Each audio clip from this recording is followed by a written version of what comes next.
왜냐? 내가 손으로 안 만들어 봤으면 빵을 아예 그런 아이디어를 착상을 하지도 못했을 거예요.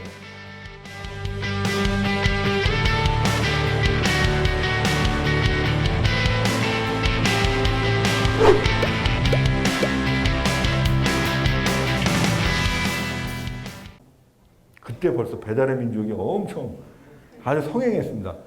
그리고 그 당시에 식당들이 막 우후죽순으로 막 생겨나는 거예요. 근데 식당 규모가 벌써 그때 어마어마하게 큰 식당들이 생겨났어요. 같은 규모의 식당이 유럽에 생겨나는 데는 그로부터 500년 후입니다. 그러니까 레스토랑의 역사에서 중국은 굉장히 앞서 있는 거예요. 자, 근데 그 식당, 새롭게 생겨난 비즈니스죠. 이 식당에서 어떤 메뉴 하나가 아주 인기를 끌기 시작합니다. 뭐였을까? 그렇죠. 국수입니다. 근데 왜 식당에서 그전까지는 사람들이 면이라고 하는 걸 그렇게 즐겨 먹지 못했는데 식당이 생겨나면서 갑자기 왜 국수가 대박이 났을까? 왜 그랬을까? 네? 빨리 먹을 수 있고 간편하고 그죠? 또 이유가 있었어요. 집에서는 만들어 먹기가 어려웠어요. 식당에서야 간편하게 먹을 수 있지만 예전에 집에서 칼국수 한번 만들어 보려고 생각했어요. 예전에 냉면 같은 거는 진짜 예전에는요 국수틀에서 잔칫날밖에 못 먹었어요. 왜냐하면 마을 사람들 다 모여가지고 안악들은 칼국수 만들어야 되고 아니 장정들은 국수틀에 막 눌러 앉아가지고 국수 뽑아야죠. 그래서 국수가 잔치 음식이 된 거고 지금도 우리 결혼식 가면 뭐 먹어요? 국수 먹죠? 하지만 그때 레스토랑에서 바로 이런 음식들을 팔기 시작한 거예요. 이거는 그 당시 우리가 문헌을 보고 그대로 만들어 봤어요. 자, 이건 세물용 유자라는 건데 유자 껍질을 소스로 이용했어요. 자, 맛이 어땠을까? 이거 촬영 끝나고 먹어봤죠? 어땠을 것 같아요? 맛있어요. 그래서 제가 야, 천년 전 입맛이나 지금 입맛이나 큰 차이가 없구나. 자, 국수라고 하는 이 음식 바로 이걸 얘기해 줍니다. 음식이 변하는 것. 바로 사회가 변하고 라이프 스타일이 변하면 식문화도 변한다는 거예요. 자, 두 번째 프로젝트입니다. 그러던 와중에 저는 누들로드 제작 현장입니다. 누들로드 촬영을 하러 정말 2년 동안 정말 국수만 생각했던 것 같아요. 그래서 나중에 딱 이 방송 딱 2년 동안 어떤 하나의 주제만 가지고 근데 실은요 2년이요 금방 지나가요. 진짜 놀라울 정도로 금방 지나가요. 따져보면요 1년에 한 절반은 출장이에요.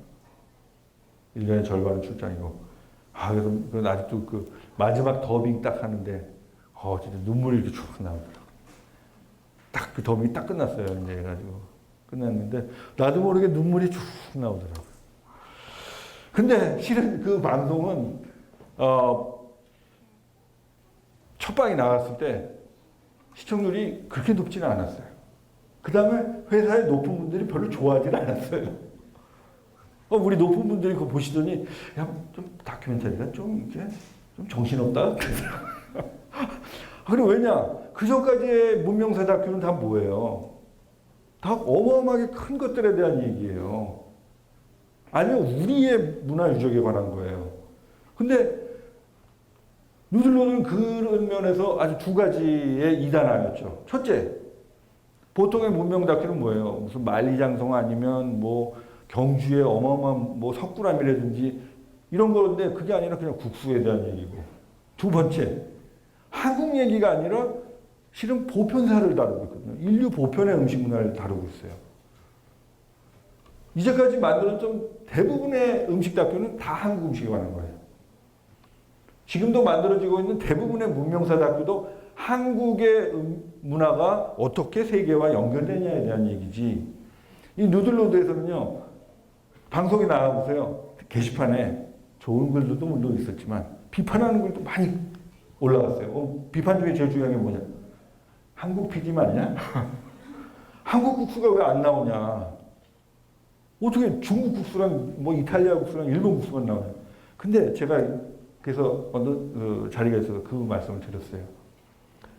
우리가 세계사 책이 있다고 생각해보자. 그 세계사 책에 만약에 절반이 한국 역사에 관한 것이면 그 세계사 책은 제대로 된 세계사 책이 아니죠. 세계사를 객관적으로 보면 한국은 한 챕터일 수밖에 없는 거예요. 자, 그 와중에 저는 생각을 했습니다. 나는 음식 전문 프로듀서가 되지. 그리고 요리 유학을 가야 되겠다. 왜냐? 내가 전문 프로듀서인데 내 손으로 요리를 할 줄 알아야 되지. 그냥 입으로만 하고 말로만 하면 되겠냐. 그래서 꼬용블루라고 하는 세계에서 가장 오래된 요리 학교로 유학을 갑니다. 휴직을 하고 가게 됐습니다. 일부에서는 회사에서 포상으로 보내준 줄 알더라고요. 왜냐하면 그때 상을 많이 받았거든요. 그래가지고 포상으로 보내준 줄 알았지만 전혀 아니었습니다. 휴직하고 전 재산을 털어가지고 이 유학을 떠나게 됩니다. 근데 저는 굉장히 낙천적이었습니다. 지금도 낙천적인 편이지만 요리 학교니까 굶어 죽지는 않겠지. 그날 만든 거 가져다가 먹으면 되니까. 근데 그 학칙이 얼마나 무서운지 주방에서는요 손으로 이렇게 밀쳤거든요. 근데 퇴학이에요. 때린 것도 아니라 그냥 밀쳤는데 퇴학이에요. 왜냐? 주방에서는 자기의 화를 다스리지 못하면 그거는 싹수가 없다 그래가지고 그냥 퇴학이에요. 그래서 뭐 울고불고 난리 났는데 안 됐죠. 지금 다시 돌아가서 변호사 한다 그러더라고요. 자, 여기서 뭘 배웠냐? 요리 학교 학생들은요, 토요일 같은데, 그때 금요일 같은데 자기 집에 잘 불러요. 서양 애들은 그 파티라고 하는 걸 좋아하잖아요. 뭐 가면 뭐 우리가 생각하는 거죠. 뭐 상다리 부러지게 하는 게 아니라 진짜 뭐 별거 아닌 거 가지고 다 파티하잖아요. 근데 가보면요, 요리 학교에서 이런 파티하는 데 가보면 애들이 응접실에 있는 게 아니라 다 주방에 있어요. 걔가 음식 만드는 거 다 구경하고 있어요. 어떻게 만드나 보려고. 근데 거기서 포르투갈 애네 집에 가면 포르투갈 음식을 배우고 브라질의 집에 가면 브라질 음식을 배우고 그것이 어쩌면 가장 큰 그 배움이 됐죠. 이 친구들 지금 요 친구 빼놓고는 다 저기 셰프 됐어요. 페이스북 보면 다 뭐 요리하고 있어요. 자, 제가 처음 만든 빵입니다. 너무 자랑스러워서 제가 사진을 딱 찍어놨어요. 이 빵을 만들고서 제가 결심을 했어요. 한국에 돌아가면 빵에 대한 다큐멘터리를 만들어야 되겠다. 왜냐? 빵을 내 손으로 만들어 보니까 세상에 이렇게 창의적인 음식이 없는 거예요. 세상에 들어가는 거는 밀가루, 물, 소금 좀 들어가죠. 그리고 발효라고 하는 이 보이지 않는 마법의 힘. 그렇게 재료가 단순한데 어마어마한 마력을 가진 음식인 거죠. 자, 그래서 결심을 했죠. 왜냐? 내가 손으로 안 만들어 봤으면 빵을 아예 그런 아이디어를 착상을 하지도 못했을 거예요. 왜냐하면 너무 이게 뭐야? 별로 신기하지도 않았다고 생각했지만 요리인류 다큐 혹시 보신 분 계시면 크로와상 만드는 거를 굉장히 자세하게 찍었어요. 근데 크로와상을 내가 직접 만들어 보지 않았다면 크로와상이 얼마나 창의적인 빵인지 몰랐을 거예요.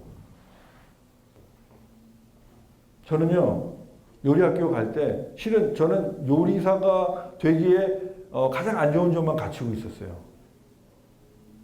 왜냐? 손재주가 없었어요. 물론 지금도 제가 저기 이제 유명한 셰프들이랑 이제 같이 같이 이제 무슨 출연도 하고 그럴 때 있잖아요. 보면 야, 이 사람들은 타고나게 손재주가 있는 사람들이구나. 왜냐면 저는 요리학교 그렇게 다녔는데도 그렇게 빨리 쓸지를 못하겠어요. 근데 들어갈 때는 정말 저는 저 넥타이도 잘 못 맸어요.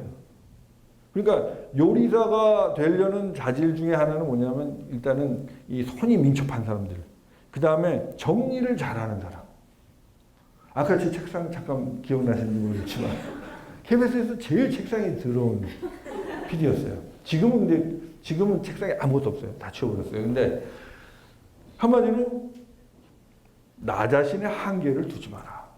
나는 이런 사람이야. 나는 내성적이고 나는 누구 앞에서 뭐 얘기하는 거 하고 잘 못하고 나는 글 쓰라 그러면 글도 잘 못 써. 아니면 나는 뭐 꼼꼼하게 하고 뭐 이렇게 숫자하고 뭐 사업 감각 이런 거 없어. 절대 그렇게 자기 자신을 한계, 규정 짓지 마세요. 그 반대의 어떤 경험 속에 자기를 던져놓잖아요. 그러면 거기서 살아나오기 위해서 사람은 없던 능력을 개발합니다. 그 과정에서 자기의 부족한 한쪽이 개발이 돼요. 그 중에 하나가 저는 작년에 이제 시작했던 요리를 키친이라고 하는 프로그램이에요. 제가 나와서 이제 요리하는 프로그램이었어요. 근데 저는 PD는 했지만 카메라 앞에 나서면 잘 이렇게 떨려가지고 뭘 못하겠더라고요. 근데 회사에서 야, 너 요리까지 배우고 왔는데 한번 나와서 하는 프로그램을 해보라는 말씀을 하시더라고요. 그래서 고민을 좀 했어요. 왜냐하면 난 그런 거 잘 못하는데. 그럼 갔다가 정말 창피만 당할 것 같고. 그러다가 야, 이거 돗자리도 깔아줄 때 해야지. 나중에 이거 제한도 없을 것 같더라고요. 그래서 알겠습니다. 자, 하겠습니다. 딱 그렇게 했어요. 근데 그러고서 이제 방송일이 다가오는데 나는 연출할 때는 떨어본 적이 없어요. 근데 딱 출연을 할 거 생각하니까 갑자기 이제 막 잠이 안 오는 거예요. 그 다음에 요리를 키친 보신 분 알겠지만 그 프로그램의 출연자는 단 한 명이었어요. 저 혼자예요. 그러니까 이거는 이 프로그램 망하게 되면 이제 내가 다 뒤집어쓰게 생겼어요. 그래서 처음 딱 그 촬영하는 날 아직도 잊혀지잖아요. 카메라들이 쫙 있죠. 근데 나 혼자 여기 딱 서가지고 이제 해야 되는 거예요. 혼자 떠들면서. 근데 딱 10분 지나니까요. 사람이 막 말이 나와요.